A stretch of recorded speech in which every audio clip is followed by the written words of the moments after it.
Ce timbre est émis en 1955 pour célébrer les 20 ans de la première émission de télévision française.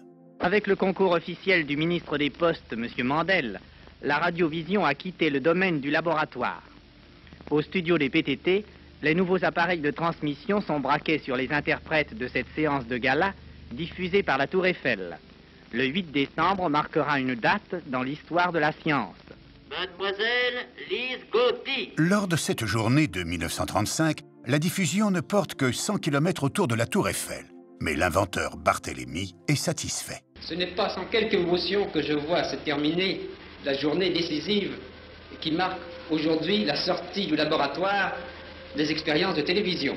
Des séances aussi brillantes que celles qui nous ont été données aujourd'hui permettront bientôt, dans beaucoup de foyers, d'avoir un récepteur, un écran de radiovision. La télévision ne diffuse alors que 2 ou 3 heures par jour. Les programmes sont en plan fixe, des comédiens, chanteurs, numéros divers s'y succèdent. Ils ont la particularité de n'être regardés par absolument personne. La télévision reste une fantaisie que beaucoup de curieux viendront admirer lors de l'exposition universelle de 1937. Il faudra attendre l'après-guerre pour voir la véritable naissance de la télévision. La RTF voit le jour en 1949, elle est rattachée au ministère de l'Information. Les quelques 3000 téléviseurs français diffusent le premier journal télévisé de l'histoire.